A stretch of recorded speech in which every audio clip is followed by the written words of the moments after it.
Okay, revenue is how much 5 lakh और growth कितनी होगी 10%.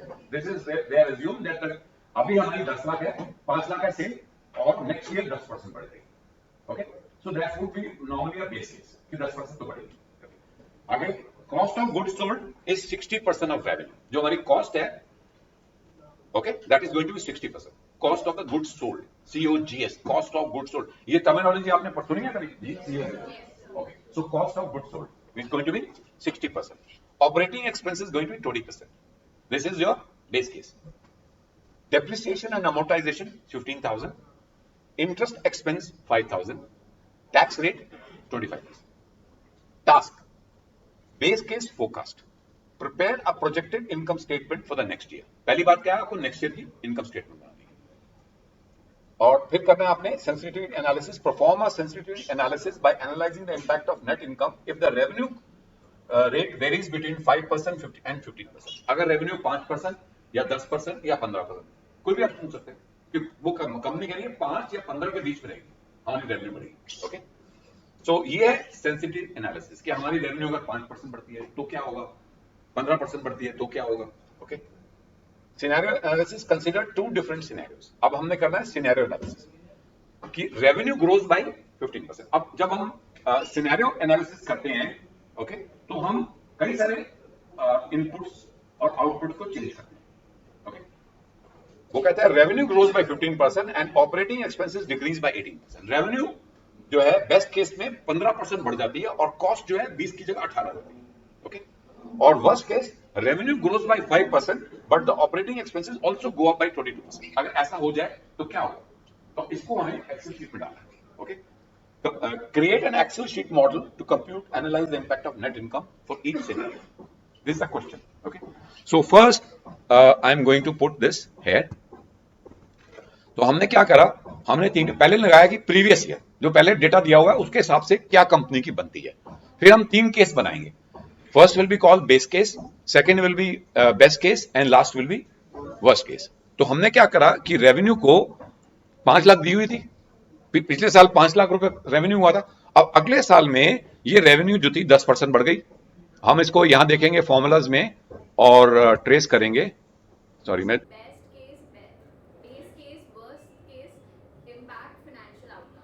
okay, now companies, they make normally 3 scenarios. First we are going to talk about the scenario analysis. Okay, now company is already doing some business and it is doing some kinds of sales, it's earning some profit. Now company says, say in the next year we are going to have a good period, our sales will go up by 15%. This is the best case scenario. 15% हमारी cell बढ़ जाएगी. What impact it will have to our profitability? Second is, in a base case जैसे 5% तो बढ़ेगी, तो that can be the base case. Okay, sorry, that can be the worst case. और base case है 10% कि 10% तो बढ़ेगी. अगर बहुत ज्यादा हो गया तो 15% बढ़ जाएगी और घटेगी तो 5% बढ़ेगी. So they are 3 scenarios. 5% increase in sales which is the worst case scenario. भाई 5% तो मिनिमम हमारी सेल बढ़ेगी और बेस केस है कि 10% तो हम कर लेंगे बड़े आराम से और हमारा लक अच्छा हुआ और हमने ज्यादा मेहनत करी तो 15% हमारी सेल्स बढ़ जाएगी. So that will be called the best case. Okay, so let's now talk about this question. So this is the question and which will be can you read? गार्गीस दिखाई दे रहा आपको? ओके, हाँ अब पढ़ो. मेरा गला थक गया, पढ़िए.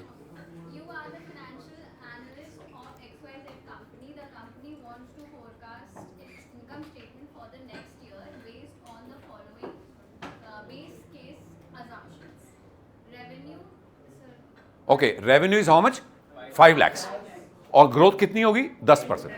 This is they have assumed that the अभी हमारी 10 लाख है, 5 लाख है सेल और नेक्स्ट ईयर 10% बढ़ जाएगी. Okay, so that's would be normally a base case कि 10% तो बढ़ेगी.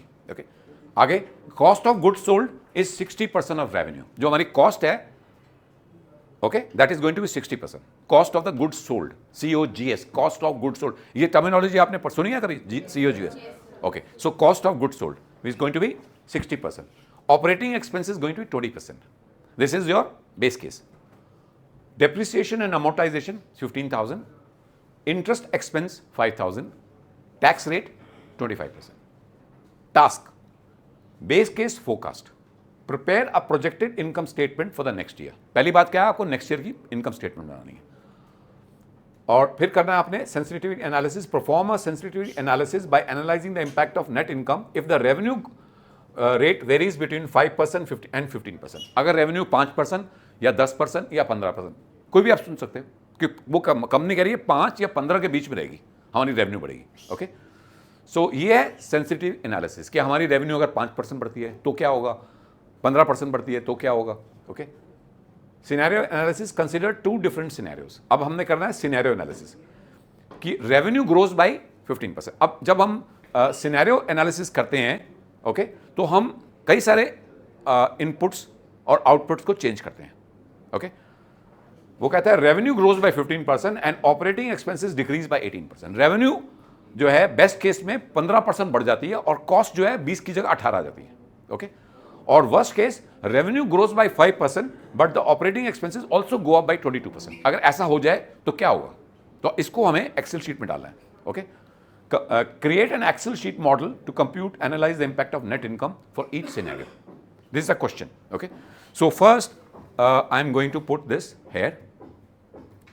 तो हमने क्या करा, हमने पहले लगाया कि प्रीवियस ईयर जो पहले डेटा दिया हुआ है उसके हिसाब से क्या कंपनी की बनती है।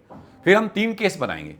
First will be called base case, second will be best case and last will be worst case. तो हमने क्या करा कि रेवेन्यू को 5 लाख दी हुई थी, पिछले साल 5 लाख रुपए रेवेन्यू हुआ था। अब अगले साल में ये रेवेन्यू जो थी 10% बढ़ गई। हम इसको यहां देखेंगे फॉर्मूलाज में और ट्रेस करेंगे। सॉरी, मैं एक बार देखूं कि रिकॉर्ड हो रहा है।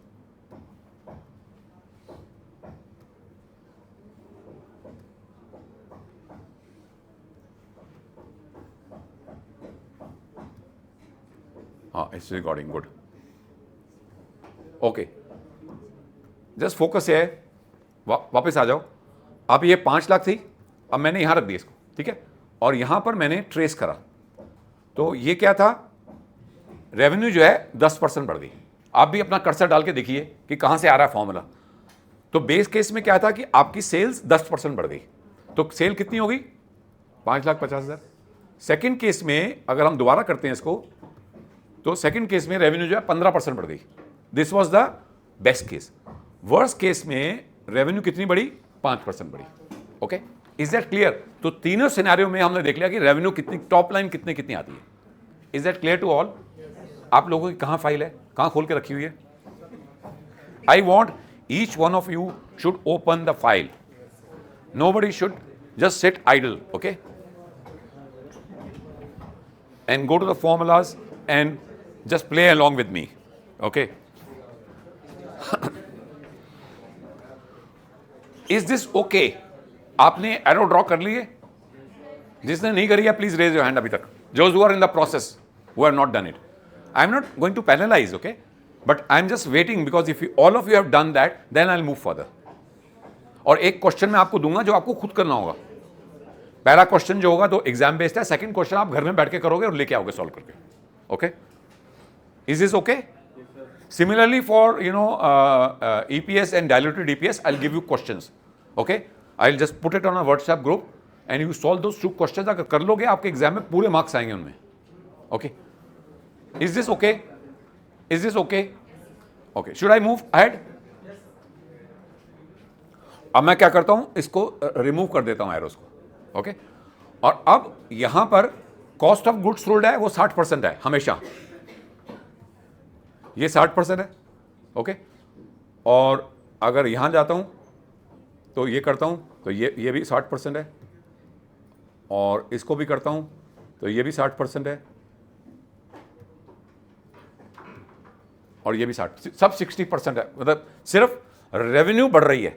ओके, कॉस्ट जो है that remains 60% of your sales. In absolute term it is going up, but in terms of percentage it remains the same. Is that okay? इसको निकाल दिया हमने। अब चलते हैं हम gross profit, which is basically the formula है। That means 5 lakh minus 3 lakh 2 lakh. यहाँ पर 5,50,000 माइनस 3,30,000 2,20,000, और ये आ गया आपका। Is that okay? अब आते हैं ऑपरेटिंग एक्सपेंसेस। ऑपरेटिंग एक्सपेंसेस जो हैं that is 20% in all the cases. Okay, यहाँ लगाओ और ट्रेस प्रेसिडेंट करो, तो यहाँ पर जो है ये 20% आ गया। और अगर हम यहाँ जाएंगे तो यहाँ भी 20% आएगा, ये 20% आ गया, और अगर हम यहाँ जाते हैं तो ये भी 20% आता है, ओके, और अगर यहाँ भी जाते हैं तो ये भी 20% आता है। सो ये जो है आपका, sorry, operating expenses are actually 20%, 20%, 18% and 22%. Okay, so because this is basically now operating expenses are changing, because in your question it is given that in the base case the operating expenses will remain 20%. In case of the best case, the operating expenses will come to 18%, and in the worst case the expenses will go up to 22%. Is that okay? ये समझ में आ गया? Sorry, इधर मैं थोड़ा goof up करा था क्योंकि यहाँ पर जो है ऑपरेटिंग एक्सपेंसेस जो है चेंज हो रहे हैं. Cost of good sold are remaining the same 60-60-60, okay, whereas the operating expenses has changed. In the best case, in the base case 20%, in the case of best case it is 18%, in case of worst case it is 22%. okay, fine. इसको मैं top वाले को freeze कर देता हूँ.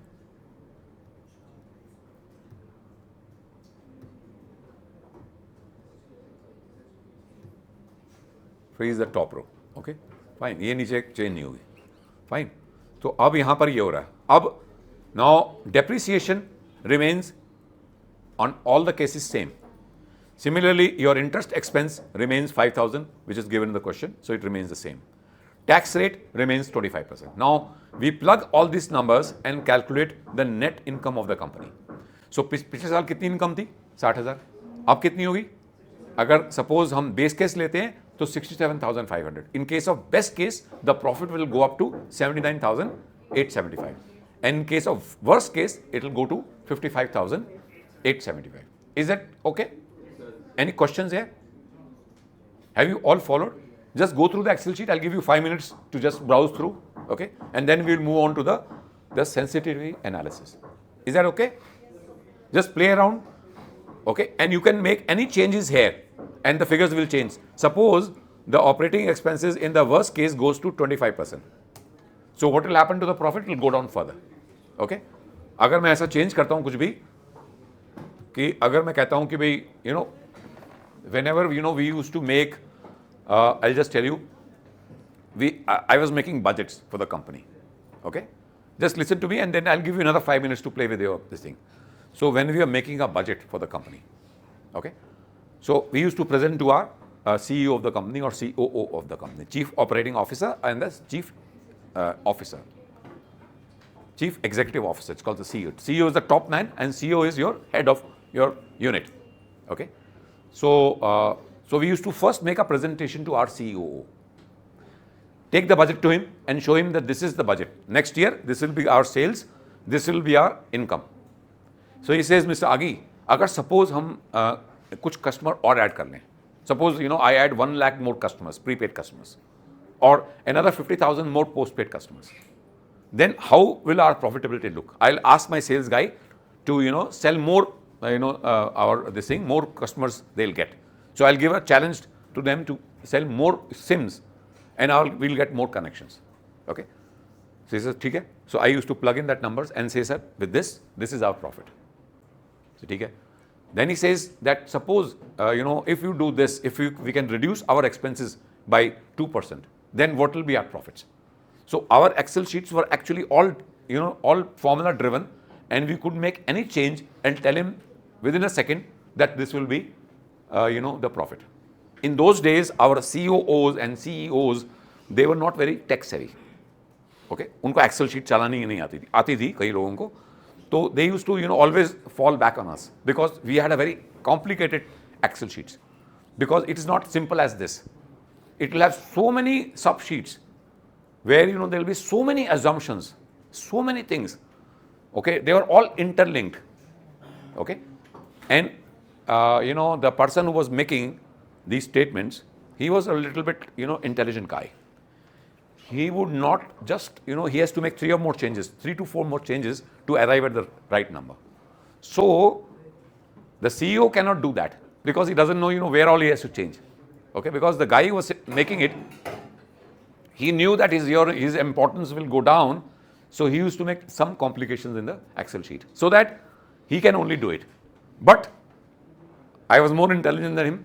He used to prepare those Excel sheets. In the night, I used to go through all the Excel sheets and understand all the formulas from where they are coming. And next day, he says, मैं चलूँ sir? मैंने कहा नहीं तुम बैठो, मैं हो क्या आता हूँ. He says, सर वो चेंज करेंगे. मैंने कहा कर लूँगा. Because by the night I have learned everything. या सुबह सुबह 6 बजे उठ के मैं सब चीज़ देख लेता. Okay, so sometimes, but I used to always take him. But he used to know that I know how to make a change and I can always arrive at the number. Okay, fine. Is this okay? अब आप 5 minute इस sheet पे ध्यान दीजिए, 5 या 10 minute. Okay, आपने कर लिया, देखा, और जैसे जैसे आपको पकड़ में आ जाए अपने हाथ खड़े करते जाओ कि हाँ गया सर, हमें समझ आ गया, आप करने की जरूरत नहीं है. आपको आ गया समझ, वेरी गुड, वंडरफुल. तो यू कैन आपको समझ आ रहा. आप 2-4 मिनट बाहर होके आओ अगर आपको फ्रेश एयर चाहिए. और सिर्फ 4 आदमी 5 आदमी बाहर जा सकते हैं, और बाकियों के हाथ खड़े होंगे तो मैं देखना चाहता हूं. सिर्फ 2 लोगों ने हाथ खड़े करें. समझ आ गया. We are going to start in 2 minutes. Come back. ठीक है. किसने अभी तक नहीं समझा? किसी को आपको समझ नहीं आया? नहीं आया समझ में? क्या नहीं समझ आया? कुछ भी समझ नहीं आया? What is your good name? हाँ 5 minute. What's your good name? हाँ क्या नाम है? ये क्या था? कुछ भी समझ नहीं आया तो कुछ भी है नाम आपका. सुनो, आप जब क्लास में आए थे ना, क्लास शुरू हुए 5 मिनट हो चुके थे, तब आए थे आप. You are not very serious student according to me. और जो सीरियस नहीं होता उसको कुछ भी समझ नहीं आता. कोई बात नहीं. क्या नाम था? सपना. सपना ही देखती हो क्या? अब मुझे बताओ, अच्छा सपना की तरह कोई और लोग हैं जिनको नहीं समझ में आया? डोंट फील शाई अबाउट इट. आई नो आपको नहीं समझ आया. स्पर्श को भी नहीं आया. देखो एस के नाम के लोगों को समझ नहीं आता. सपना, स्पर्श, और क्या है? कोई संगीता भी है या नहीं? संजय है कोई? नहीं. Okay.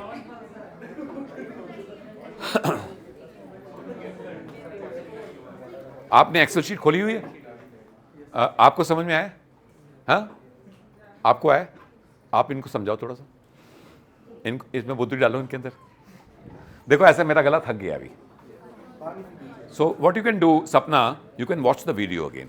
Okay, so don't worry about it and don't think कि आपको समझ में नहीं आया. देखो जो आदमी कहता है मुझे समझ नहीं आया, ही और she is the most honest person and I always give. वो आदमी का दिमाग मेरा सर पे यहाँ आ जाता है. मेरे लगता है ये सबसे बेस्ट है. सो ऑलवेज एक्सेप्ट कि आपको समझ में नहीं आया. If you are able to tell publicly that I have not followed, that's the best statement you can ever make in your life, because everybody, many people they feel shy कि अगर मैं बोलूँगा मुझे समझ नहीं आया तो सर मेरी बेइज्जती कर देंगे या मेरी बेइज्जती हो जाएगी बाकी लोगों के सामने. ऐसा नहीं है. सपना, यू आर वेरी गुड. इनके लिए तालियां बजाओ.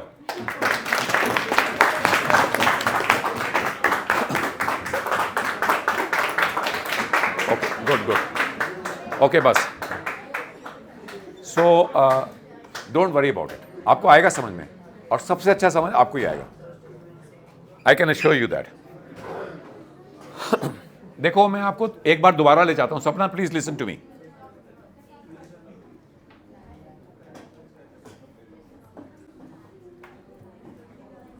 अच्छा मैं बताऊंगा, ये आएगी आपको जो है, क्या नाम है? गार्गी. आ जाओ, यहां आ जाओ. Now she is going to explain. I'm going to be the helper. I'm going to help you. Don't worry. Just go to this thing. First go to the question. ये क्वेश्चन है, उसको खोलो. देखो ये क्वेश्चन है. Okay, इसमें क्या company है और वो एनालाइज करना चाहती है कि अभी उसका कोई परफॉर्मेंस है, अभी उसकी ऑलरेडी कोई सेल है, अपनी कॉस्ट है, सब कुछ है. Okay, and it wants to know, the company wants to know next year क्या होगा, अगले साल कैसा चलेगा. So it is making a assessment that there are 3 kinds of scenarios: the best case, worst case, and the base case. So Gargi, please go to all the cases. Now, what is the first? Okay, the first is the previous year. What is this previous year? This is what the company has acquired in the last. हाँ, last year तक कर चुके. This is the actual performance of the company. पिछले साल का आपको जब जाओगे तो पिछले साल आपको इन्फॉर्म मिल जाएगा. किसी भी कंपनी का लास्ट ईयर कैसा रहा वो तो आप जाके स्क्रीनर पे देख सकते हो, किसी भी रिलायंस का देख लो, किसी भी कंपनी का देख लो, तो ये समझो कि लास्ट ईयर का परफॉर्मेंस है। इसमें क्या है, how much is revenue Kargi? Sir, 5 lakhs. Okay, just read out all the line items. Okay, so revenue, so previous year के. हाँ, प्रीवियस ईयर के। Okay, revenue is 5 lakhs, COGS is 3 lakhs. And cost is how much in percent? 60%. हाँ, cost दी हुई है 60% of the revenue है, ये बहुत जरूरी है। ये पिछले साल था कि जो कंपनी की रेवेन्यू थी उसका 60% उसकी कॉस्ट थी, cost of raw material, cost of processing the raw material, labour, wages, all the cost. जो सामान बेचा था उसकी कीमत कितनी थी? 3 लाख रुपए, which was 60% of the sales. This is given. Next, Gross profit is 2 lakhs. How we have arrived at the cost profit? Sir, revenue minus COGS. Revenue minus by cost of goods sold. उसके बाद Operating expenses 1 lakhs. okay, operating expenses can be your salary and wages, your rent, any kind of expenses which is not cost of goods sold, which are fixed expenses in nature. Okay, operating expenses, fine. हाँ, selling and marketing expenses, so they will be going into the operating. Very good. Okay, so then we can. EBITDA is 1 lakh. So EBITDA कितनी है? Earning before interest, depreciation and amortization. यानी कि यहाँ तक income इतनी है. And EBITDA is what? EBITDA is called what? इसको हम दूसरे नाम से बुलाना कहें तो क्या मतलब होता है? हाँ, ये ऑपरेटिंग रेवेन्यू है। This is called cash profit of the company. इसको बोलते हैं कैश प्रॉफिट। क्या बोलते हैं? क्योंकि इसमें डेप्रिसिएशन से पहले का प्रॉफिट कितना है। ओके, ये देखो, ये इतना, इसको हम एग्जैक्टली कैश नहीं बोल सकते, it's a proxy to cash. It's called proxy to cash. That means it is not exactly cash profit, but it is very near to the cash profit. अगर हम देखें कि कंपनी ने कैश प्रॉफिट कितना कमाया है मोटा मोटा, okay, because there will be some working capital changes, we are ignoring them. What we are ignoring है, देखो यहां मैं एबिटा लिखता हूं, ओके, जस्ट फोकस है, this is called the cash operating profit.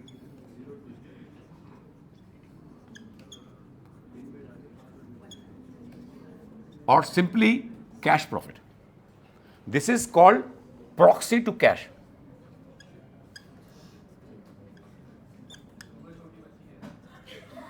What does it mean proxy to cash? यानी कि ये कैश के इक्विवेलेंट ही है, बट जरूरी नहीं है कि कंपनी ने इतने कैश कमाया हो।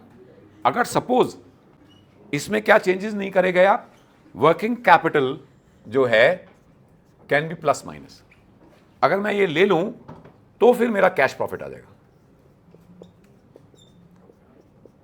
ये बड़ा इंपॉर्टेंट है, ये समझना बहुत इंपॉर्टेंट है। अगर आपको इंटरव्यू में कभी पूछा जाए तो आप अपने आप बढ़ के बता दो कि EBITDA is a proxy to cash, it is not equivalent to cash, क्योंकि इसमें हमें वर्किंग कैपिटल एडजस्टमेंट करना जरूरी बाकी है। ओके, सपोज कंपनी ने इन्वेंट्री खरीद ली। सपोज मानो कि आप एक मार्क्स एंड स्पेंसर के शोरूम में जाते हैं, पिछले साल इन्वेंट्री 1 करोड़ की थी, अभी 2 करोड़ की होगी, तो इसका मतलब इन्वेंट्री बढ़ गई, तो इसका मतलब कैश कंपनी से निकल गया। तो यहां पर आपको -1 करोड़ करना पड़ेगा, जितनी भी जीरो होती है वो माइनस करना पड़ेगा कि आपकी इन्वेंट्री चली गई। और आपके अगर सपोज कस्टमरों से पैसा बढ़ गया, आपने लेना था 50 लाख, अब लेना है 1 करोड़, तो आपके 50 लाख रुपए और निकल गए। तो ये 1.5 करोड़ रुपए से आपका एबिटा को माइनस करना पड़ेगा, तब जाके कैश प्रॉफिट आएगा कंपनी का। Have you got it?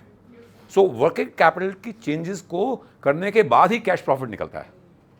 Remember that. Have you got it? EBITDA is what? Proxy to cash. It is not equivalent to cash. अगर मान लो कि कंपनी की वर्किंग कैपिटल है ही नहीं, तो फिर वही कैश ही है। कैपिटल अगर रिसीवेबल बढ़ गए, यानी कंपनी ने अभी 50 लाख रुपए और बढ़ गए ले लें पिछले साल से, तो वो कंपनी कैश कम कर देगा। यानी कि आपकी सेल तो हो गई और कस्टमर ने पैसा ही नहीं दिया, तो कैश कैसे बढ़ेगा?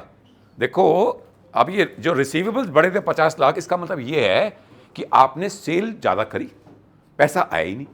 कितना नहीं आया? 50 लाख। तो आपकी वो कैश कम हो जाएगी, नहीं कम हो जाएगी? और अगर आपने इन्वेंट्री खरीद ली और आपने बोला हमारे यहाँ कस्टमर आते हैं लेकिन चले जाते हैं, माल नहीं खरीदते, क्यों? कहते हैं कि आपके यहाँ वैरायटी नहीं है। आप पैंट लेने गए, शर्ट लेने गए, आपके नाप की शर्ट ही नहीं मिलती, तो आप क्या करते हो, फिर आप और इन्वेंट्री खरीदते हो कि भैया सारे नाप की चीज़ें होनी चाहिए, जिससे कि अगर बिक भी गई तो आपके पास और पड़ा हो। जैसे आप कभी जाते हो, बोलते हो कि मुझे 38 साइज़ चाहिए, तो वो जब देखता है कहता है, फिर कहता ख़त्म होगी। वो जाता है अंदर जाके वेयर हाउस में, अंदर गोडाउन में जाता है, कहता थी तो सही, ख़त्म होगी। जब चेक करता है बिलिंग में कि बिक गई, क्योंकि 38 साइज़ के 10 पीस आए थे और 10 पीस सुबह 5 पीस बचे थे, वो पाँचों निकल गए, अब है ही नहीं। अब आप क्या करोगे, आप खरीद ही नहीं पाओगे, आप बाहर चले जाओगे, तो कंपनी की सेल कम होगी। आप गए, खरीदना था आपको, आप नहीं खरीद के आए। अब वो लोग कब आएगा, कहता है यार तो 15 दिन का आएगा, जब आएगा तो आपको बता देंगे। फिर आप क्या करोगे, आप फिर बगल वाले शोरूम में जाओगे, वहाँ से खरीदोगे अपने साइज़ का। तो company can lose its business. Okay fine. So company ने डिसाइड करा लेट्स कीप मोर स्टॉक। अब हम अपना स्टॉक बढ़ा देते हैं कि यानी कोई भी कस्टमर वापस नहीं जाएगा। तो कंपनी ने 1 करोड़ रुपए का स्टॉक और खरीद लिया, ऑल साइजेस के, और डबल कर दिया अपना। अब जब कस्टमर आएगा उसको हमेशा स्टॉक मिलेगा। लेकिन कंपनी का 1 करोड़ रुपया कैश प्रॉफिट से निकल गया, कंपनी की इन्वेंट्री बढ़ गई। Okay, is that good? इतने आराम से और इतने सिंपल तरीके से आपको कोई नहीं बता सकता इस दुनिया में। I can tell you that, I can guarantee. So EBITDA is proxy to cash. After EBITDA you have to make changes, and what are changes? Those changes are called working capital. So working capital adjustments need to be done before you arrive at the cash. But generally जो analyst होते हैं, जब वो निकालते हैं, वो कहते हैं कि अगर हमें बड़ा फास्ट काम करना है तो EBITDA को कैश मान लेते हैं। अगर हम सारी कंपनी को EBITDA को कैश मान लेंगे और कंपेयर करेंगे तो फिर आपके एनालिसिस में कोई अंतर नहीं आएगा। ज़्यादातर एज्यूम करेंगे भैया वो इंडस्ट्री में सबने कैश निकला होगा वर्किंग कैपिटल की वजह से, तो हम मान लेते हैं कि सबका कैश एडजस्टमेंट सेम है, वर्किंग कैपिटल सबकी बड़ी है, तो फिर उसका इम्पैक्ट तो उनके एनालिसिस में नहीं आएगा। सो जनरली जो एनालिस्ट होते हैं, because of the want of time, they prefer not to do, they say EBITDA is like a cash, but EBITDA is not cash, it's called proxy to cash. But इसको हमने cash में convert करना है तो हमें working capital adjustments करनी बहुत जरूरी है। समझ में आया आपको? Have you got? आपको समझ आया? Okay, so now this is the EBITDA। Okay, then अब क्या करेंगे बताओ? हाँ, डेप्रिसिएशन एंड अमोर्टाइजेशन, इसको आप कम करोगे। ओके, क्या depreciation amortisation is a cash outflow from the company? No, the cash flow happened only at the time when the company purchased those assets, isn't it? जो कंपनी के tangible assets है उसके ऊपर company क्या charge करती है? Depreciation. और company intangible assets पे क्या चार्ज करती है? और एग्जांपल दो कि कोई इनटेंजिबल एसेट का, गुडविल, कॉपीराइट, लाइसेंस फी, कोई भी ऐसी चीज जो कि सॉफ्टवेयर है, कुछ भी ऐसा है, वो इनटेंजिबल एसेट है और सबकी लाइफ होती है। Okay, because after some time the copyright life goes off, because आपने कॉपीराइट ले लिया, अब 5 साल 2 साल 3 साल में कोई इसको रेप्लिकेट कर देगा, अपने आप रिसर्च करके वो आपकी बना देगा। जैसे कोक है, कोक जैसा प्रोडक्ट पेप्सी भी आ गया, सो तब तक तो उनका वो कॉपीराइट था, बट वो कॉपीराइट की वैल्यू खत्म हो गई, अब जीरो हो गई, क्योंकि there are so many products like Coke.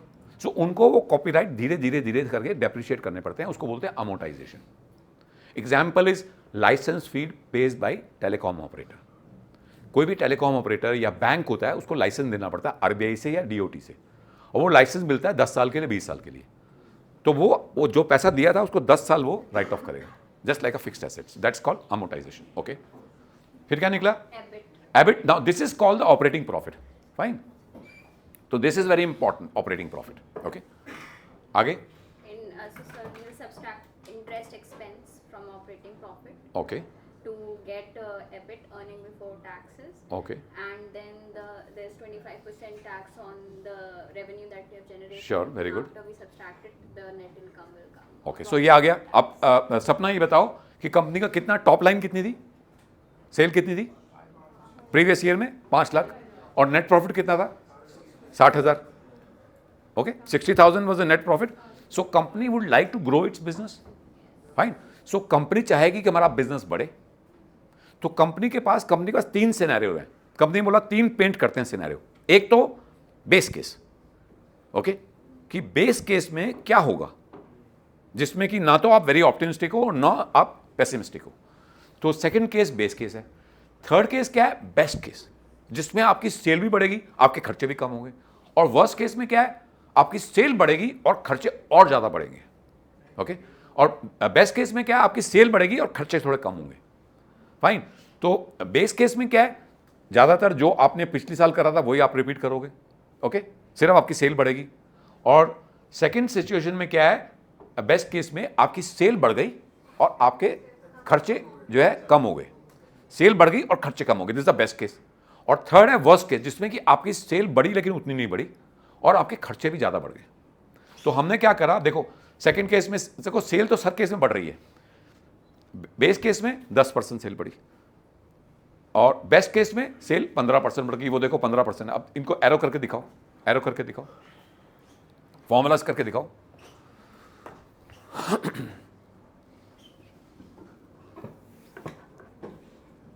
Okay, ये बताओ कि तीनों केस में सेल कितनी कितनी बढ़ी है गार्गी? Is that okay? तो तीनों केस में ले लिए कि बेस्ट केस में आपकी सेल बढ़ी 10% और बेस्ट केस में 15% बढ़ी और वर्स्ट केस में 5% बढ़ी। तो तीनों को हमने मल्टीप्लाई करा, ऊपर आ गई फिगर। अब रिमूव कर दो एरोस। अच्छा, अब इसको रिमूव कर दो। अब जाओ आप cost of goods sold. So cost of goods sold को आपने सेम 60% रखा है। इसको आपने नहीं हिलाया, हिला सकते थे बट आपने कहा कि ये 60% रहेंगे। तो आपने अब 60% सेल्स का ही फैक्टर ले लिया और निकाल दिए। तो आपके आगे कितने कितने, आप इसको एरो करके दिखाओ तीनों केस को।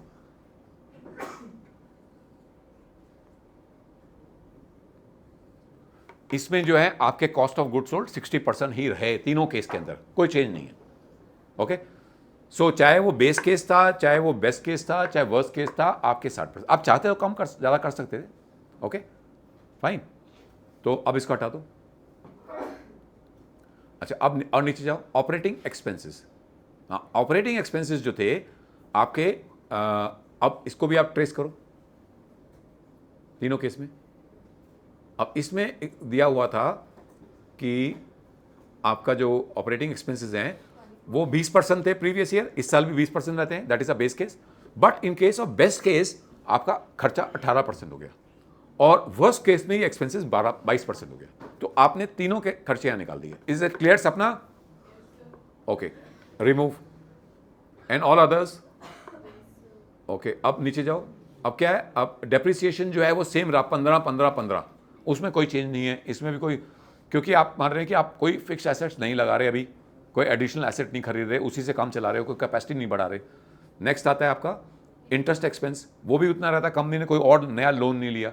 अब रियल लाइफ में आप ये भी डाल सकते हो कि आपने और लोन ले लिया, आपने कैपेसिटी बढ़ा दी। Anyway you not putting that simple case scenario. Okay, तो अब ये सब करने के बाद टैक्स जो है 25% ही रहता है। ओके, तो आपने तीनों केस में निकाल लिया कि आपका प्रॉफिट कितना है। ओके, तो अब इसमें आप कुछ भी चेंज कर सकते हो और अपने हिसाब से कुछ भी डाल सकते हो। जैसे मैंने कहा वर्स्ट बेस्ट केस यहाँ कितने हैं, यहाँ पर मैं 18% रखा था, सपोज मैं इसको 15% कर दूँ कॉस्ट ऑफ गुड, इस वाले को, सॉरी इसको ऑपरेटिंग एक्सपेंस 18 है ना, इसको 15 कर दो और अच्छा हो गया, एक्सपेंस और कम हो गए। 15 कर दिया, हाँ कर करो। नीचे जाओ, नीचे जाओ, 18% की जगह 15%। बेस्ट केस में इसको मान लो 15।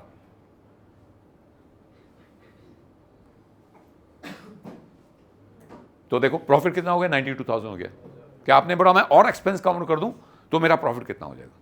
Okay fine. अब इसको अनडू कर दो। Okay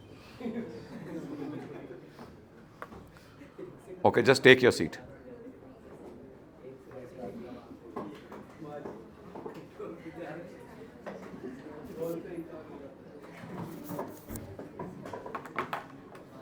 is that okay?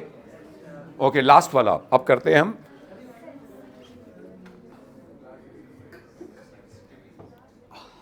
अब 5 मिनट ब्रेक है, बैठे बैठे 5 आदमी इस साइड से जा सकते हैं बाहर।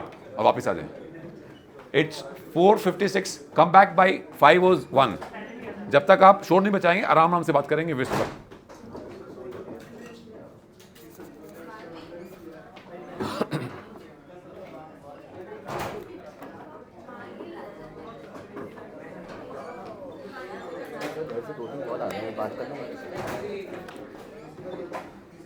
आप बेटर नहीं, वहां से बोला था, ऐसे घूमो यहाँ। हाँ, अब तो कोई आएगा तो चले जाना बाहर, कोई भी अंदर आएगा आप चले जाना, आपको दूंगा 2 मिनट के लिए बाहर जाने को।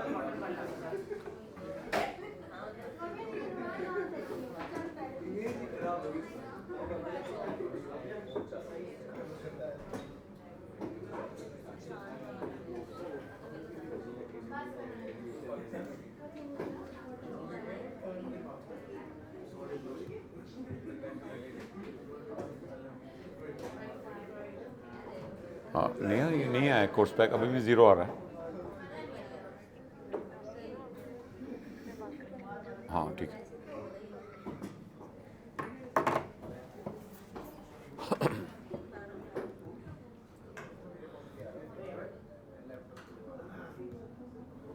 अच्छा ये देखो, इसके पीछे क्वेश्चन दिया हुआ है,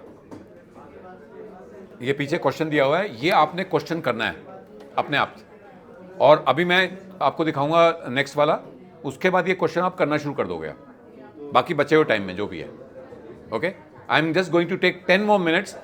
After that, for next 20 minutes, you can start doing the question and complete it when you come back. Next time में आपको दिखाना है, या आप अपने व्हाट्सएप में उसको आप मुझे आप क्या कर लोगे, जब ये कर लोगे क्वेश्चन तो you have to share the answer with me. Okay fine, question का आंसर कर दिया आपने? क्या नाम है? Very good. तो आप व्हाट्सएप में शेयर कर दो या मुझे मेल भी भेज दो एक। Very good. किरण आपने भी कर लिया? वेरी गुड, आपने भी कर दिया, वंडरफुल, वेरी गुड। तो अब कोई बात नहीं, बाकी लोग जो हैं जिन्होंने नहीं करा है वो इसके बाद करेंगे, ब्रेक में करेंगे जब मैं दूंगा आपको। I will take only 10 minutes, okay, I am just going to start again. Okay,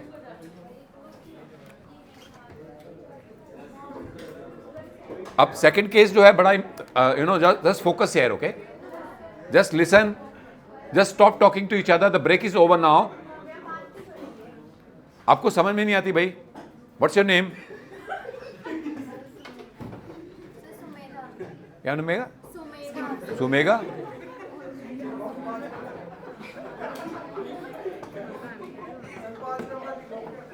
अभी तो मॉनसून आया नहीं, अभी कोई मॉनसून नहीं आया, लेकिन आपको जाना पड़ेगा बाहर। वही नहीं कहना आपको बस। Okay okay, just now 5 more minutes I am going to teach. Okay, उसके बाद आप एक्सरसाइज खुद करेंगे अभी। फाइन, कौन है? क्या है? आओ ना भाई। Okay, so just 5 more minutes and please जितना टाइम आप बोलते रहोगे उस टाइम मैं चुप बैठा रहूंगा और आपके बढ़ता रहेगा time. Okay, now this is called which analysis this called? Sensitive analysis. इसमें क्या लिया हमने? अगर sale goes up by 5%, 10% and 15%, rest of the things remain the same. Okay, how the profits will change. Okay, so अगर सबसे ज्यादा cell बढ़ती है तो यहाँ बाकी सब सेम है। Okay, so that means if you look at the top bottom here, तो आपका जो है COGS, cost of good 60, operating 20, depreciation 15, interest 15, tax 25, ये सेम है। Okay fine.